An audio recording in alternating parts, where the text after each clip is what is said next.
Hey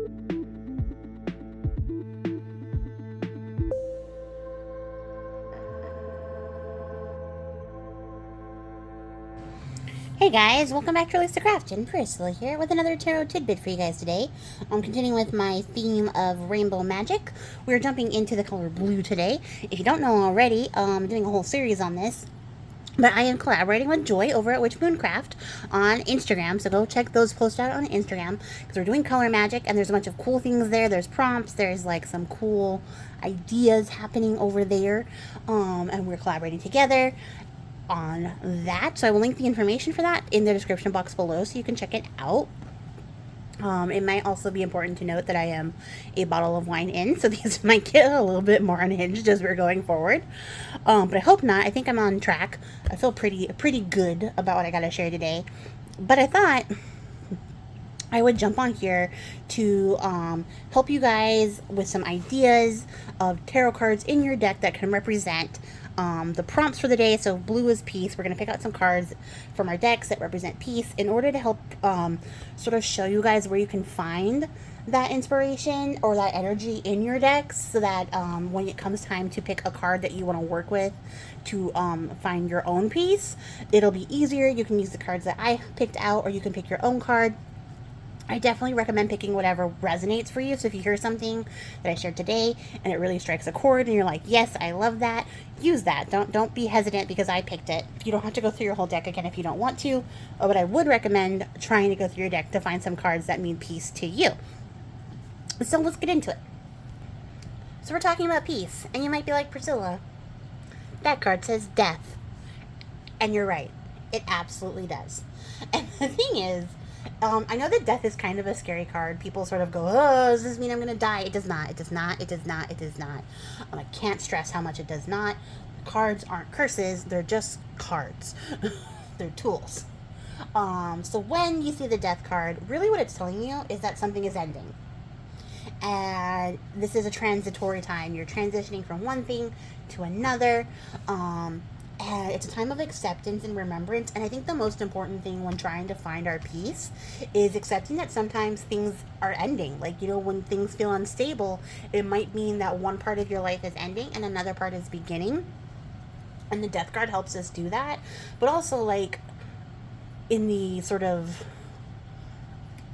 I don't know, existential, wistful kind of way, you could say, death is an ending.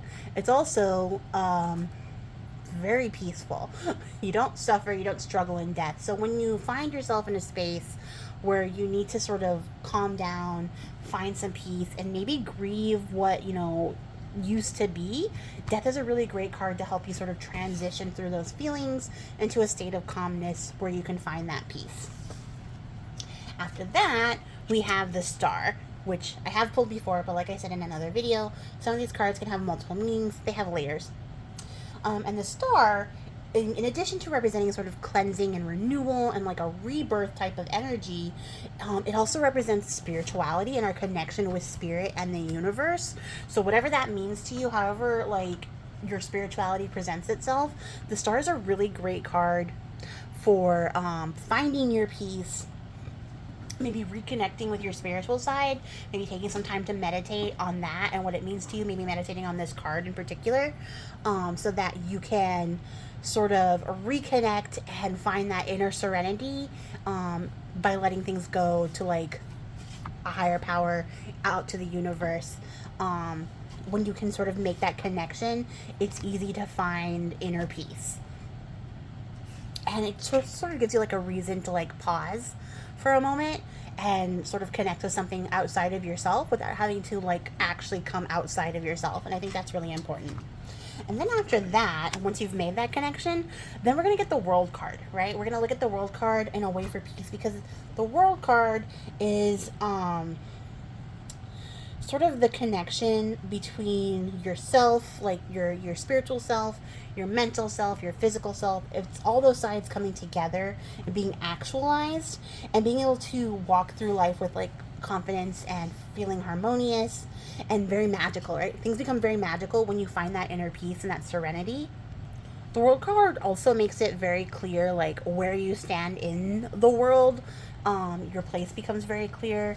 And then it's also super rejuvenating. Like, this card is going to help you feel very relaxed, very present, so that you can appreciate that calmness, that relaxation, that peace that you're looking for. The World card is a really great card for that, especially if you've already been through a bunch of shit and you're like, okay, I just want to, like, you know, stop processing my shadow work and maybe just chill for a little bit and take stock of, like, all the work that I've done and relax in that.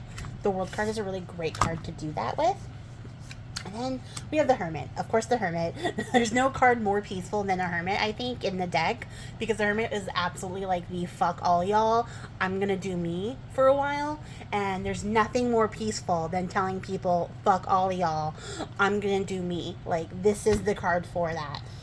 It's the card of retreat. It's the card of self-care. It's the card of knowing your own truth. So when you know your own truth, you can say fuck all y'all, because you know what you're about, right? Like, you know what's important to you, you know what's not important to you. It's easy to say, like, hey, okay, this isn't working, I'm gonna step back from this situation, remove myself for the sake of my own peace. This card gives you the strength to do so, but also tells you, like, hey, you absolutely should. You can and you should. And while you're doing that, while you're by yourself, it gives you the time and the space to look inward and, you know, take some time to be introspective and just sort of reflect on where you're at, where you've been and where you're going. This is the perfect card for that. It's a really peaceful card. And you can definitely tell people that you're in your hermit phase and crawl into, like, your blanket fort in your bed and not come out for a little bit and enjoy that peaceful quiet where you can find it. And then we have the Six of Swords, and, like, you can see here, like, this girl's been through some stuff, right? And she's moving on. She's moving past it. So when we're talking about the pursuit of peace, sometimes you just have to walk away. And when you do walk away, maybe you need to seek some guidance, whether that's from friends, family, a higher power, your relationship with deity or the universe, spirit. However you do, you know, you can seek some guidance, look outside of yourself, and also just avoid all the bullshit, avoid all of the negativity, like, as you're seeking this higher path. And this card sort of tells you to do that. It tells you to break away and just focus on moving forward. And when you've broken away, you can find that quiet moment of peace, of quiet, so that you can reconnect with yourself, so that you can seek out that higher path. And maybe it's just telling you, like, hey, take a vacation. This might be the fuck it, take a vacation card. And now on to the Two of Wands.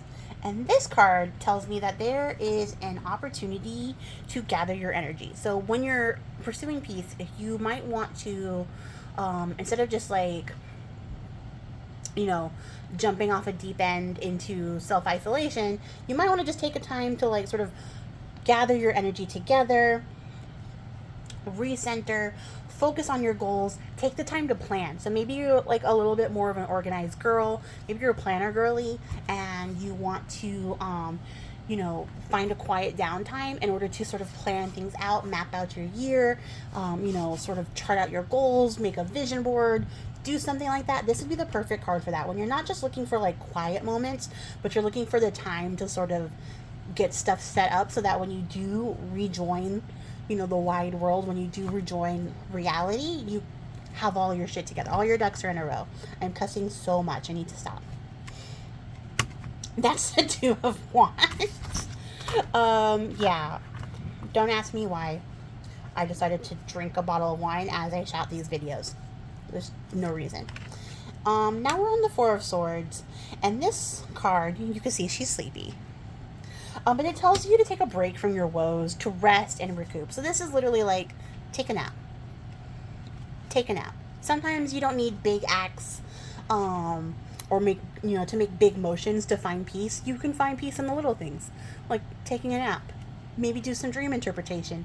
Do the things that, like, make you happy. If it's, you know, going to get a coffee at Starbucks and then just sitting down and drinking that coffee at Starbucks, and that's 15 minutes of peace, that's your peace. You can reclaim it. There's nothing wrong with small moments of peace. they add up to bigger things, right? It adds up to a collective sense of peace and well-being. And this is what this card is saying.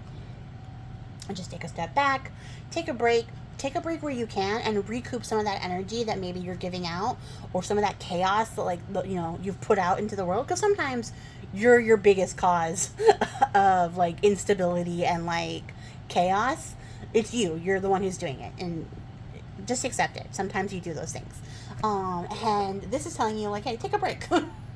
Take a break, and maybe in those 15 minutes of, like, quiet coffee silence, you'll be able to sort of be like, oh yeah, I did this to myself. So maybe if I take this break, I can focus on, you know, a quiet downtime, but also, like, maybe I won't do the unhinged thing or the strange behavior that's causing these problems to sort of pop up in my life. And sometimes other people are the problem. And that's also okay. Sometimes people are just chaotic. That's what they do. And this card is telling you, like, take a break from that. Your kids are driving you crazy? Take a nap. Maybe not while you're watching your kids and the only adult responsible, but, like, when you can, do it. And this would be the good card to work with for that.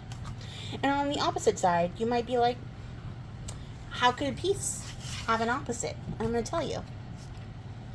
Peace can become stagnation very quickly. If you have too much peace, too much of that peaceful energy in your life, things get boring, they get dull, and therefore, dramatic change. Dun dun dun. We have the Tower, which of course means change. It means the unexpected. It also means a fresh start. The Tower tells us that the time for peace is over. Like, we're not being peaceful. We're gonna mix it up. We're changing it up. You can't stay the same way, because if you're peaceful forever, you're bored forever. You're not growing, you're not developing, you're not becoming, right? You're stuck. So to get unstuck, you might want to work with the Tower energy and invite that chaos in so that you can break away and start new things, and then come back around to peace when you're ready for it.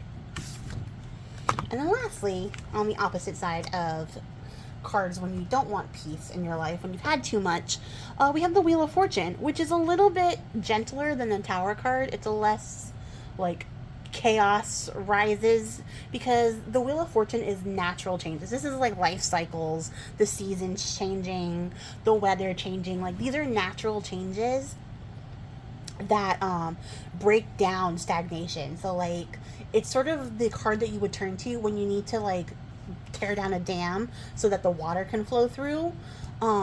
This is the card. Like, you're just sort of making way for the natural things to happen. So maybe you're not, like, chaos grenade into your life like you would with the Tower. Maybe you're just like, okay, like, things have been pretty chill for a while. Like, I want to, like, see what happens next. I want things to sort of progress. You could turn to the Wheel of Fortune for that sort of aspect in itself, to sort of break up the things, get the energy flowing and moving again. That would be a really great card for that.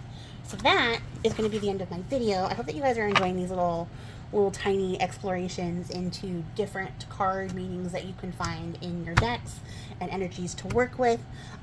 We will be back again tomorrow for Indigo, and I will catch you guys then. I appreciate your faces if you made it to the end of the video. Let me know what you thought about the cards chosen and what card you would choose for peace out of your deck in the comments below. And until next time, guys, happy crafting. Bye!